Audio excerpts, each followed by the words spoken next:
Hello，我係723啊，今日一齊玩海龜湯嗰個恐怖故仔啊！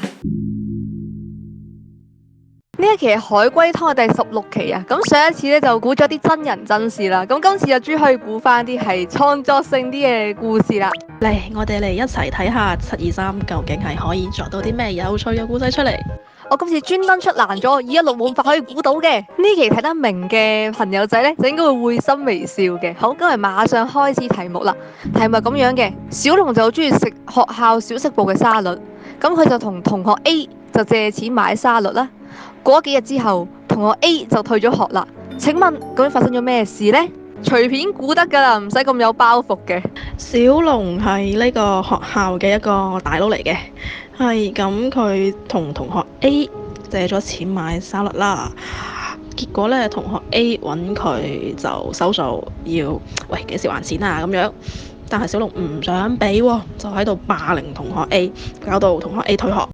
完全正確啊！216已經成為咗我哋海龜湯嘅新嘅龜王啦！我今次專登出難咗，咁我哋就係時候要嚟揭秘一下呢一個點解小龍呢，即係佢做咁多嘢背後嘅一啲原因啦。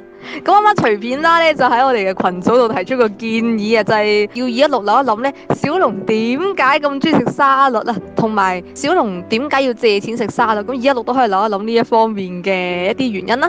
喺估之前，我淨係想問一句：你作呢個古仔嗰陣，係咪連呢啲都作埋先？你確定呢啲唔係正常作噶嘛？其實呢個古仔係有跡可尋嘅，不過我就唔係太方便呢個地方講出嚟啦，因為呢，一講出嚟呢，大家就可能知道發生咩事，咁就對估嘅方面就唔係咁公平嘅。216就放心估啦，個大朗都冇問題噶啦，喺啲細節位我要再收一收嘅啫，你估咗先啦。隨便嚟咯喎！呢個小龍呢，就應該係屋企家境唔係咁好嘅，係咁呢，所以喺學校就都淨係可以嗌啲平啲嘅嘢食，就好似沙律咁啦。係咁，佢要問同學 A 借錢，就係因為家境真係唔好啊，零用錢使晒啦，唯有借咯。我咁估啦。呢個估得都幾合理嘅，但係小龍呢，佢個家境唔係貧窮啊，佢係中意食沙律，但係要必須靠呢個沙律為生嘅，係有少少唔同嘅。所以216呢，可以再諗下佢借同學錢去食沙律呢一個部分啦。咁啊，係咁呢，小龍就係個爛仔嚟嘅。我就係唔想用自己錢，我就係中意用你啲錢，借咗你啲錢唔還，你吹咩？咁樣係咪？可唔可以叫爛仔呢？咁佢應該都算係比較曳嗰班嚟嘅，即係啲做大佬嗰啲 feel 啦，但又未去到話係同黑社會有關啊，打打殺殺嗰啲就唔係嘅。不過呢一個呢，都係一個其中嘅原因嚟㗎。咁你可以諗下呢一個身份同佢借錢嘅一啲關係啦。啱啱216講嗰個其實佢心態上係有少少係咁樣嘅，但係佢就因為一啲原因先要借錢嘅。咁216可以諗下呢個原因係啲乜嘢啦？是曳得滯，屋企唔俾佢零用錢。冇錯啊！呢個小龍呢，因為喺學校度做大佬嘅事呢，俾佢阿媽知道咗，所以佢啲零用錢就俾阿媽扣起晒啦。但係呢，除咗呢個即係因為呢個原因要同我借錢之外呢，小龍仲有啲原因要借錢嘅喎。咁216又可以估下啦。其他原因啊，收保護費咯。好遺憾呢，小龍係冇乜同伴嘅，應該話佢冇乜手下朋友嗰啲。條友冇朋友冇手下，所以要靠借錢嚟同其他同學仔接觸下，發展一下呢個人際關係。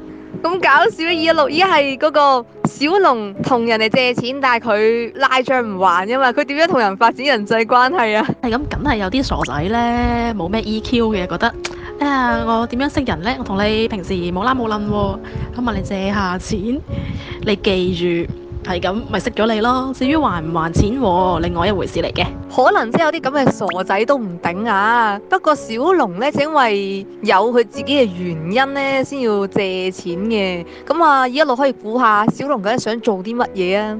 小龍喺出邊爭咗人哋錢，所以佢要借錢去填翻條數。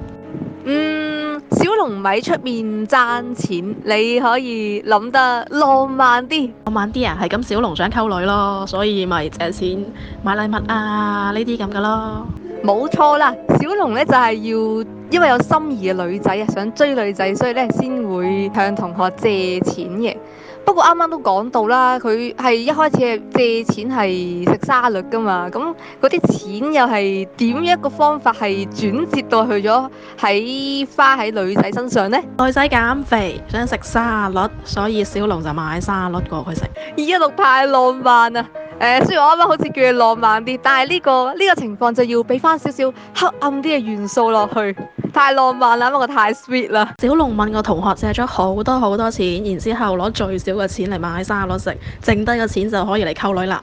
冇錯啦，其實小龍都有私心嘅，咁除咗溝女之外，佢仲會想做啲乜嘢呢？自己買波鞋、買電腦、買 PS4，唔係喎，好似出 PS5咯喎。冇錯啦，個走向就完全正確啦。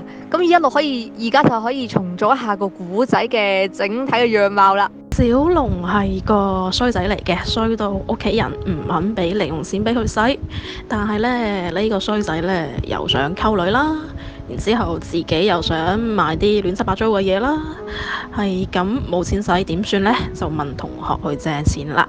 咁我就揾同學 A 借咗好多嘅錢，自己呢就將啲錢嚟買最平嘅沙律食啦，剩低嘅錢溝女又好，自己用又好，總之就使晒啦。係咁，後來同學 A 就叫佢還錢，佢冇錢還喎，就走去呢恰呢個同學 A 走去霸凌人哋，搞到呢人哋要退學。冇錯啦，呢個就係故事嘅結局啦。咁216覺得，其實呢個故事好似就咁樣完咗，好似唔係咁恰當啊。等216幫呢個小龍嘅故事叫做續落去啦。究竟呢個同學 A 有冇一個復仇之路，或者小龍會唔會因為佢做嘅事獲得一啲報應呢？咁請216幫佢延續佢嘅故事啦。呢一個係自由創作環節新加嘅。哇！自由創作環節啊，未玩過喎。咁呢個同學 A 呢，退咗學之後係咁，因為平時小龍喺學校都係蝦蝦霸霸噶嘛，佢呢就走去督小龍背脊，投訴小龍，係咁呢，等學校處分咗呢個小龍，然之後自己轉咗去另外一間學校，順手就溝埋小龍想溝嗰條女，就咁啦。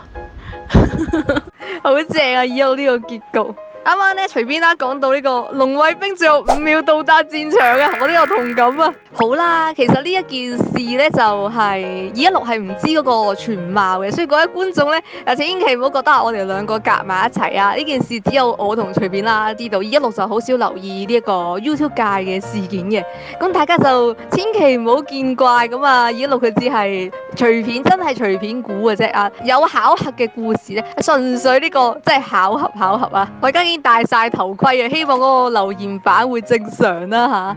好，咁今期海龜湯就差唔多到呢度先，係咪好有趣呢？今次做一個新嘅添加故事嘅創作環節啊，唔知216覺得點樣呢？你哋咁講我好驚喎。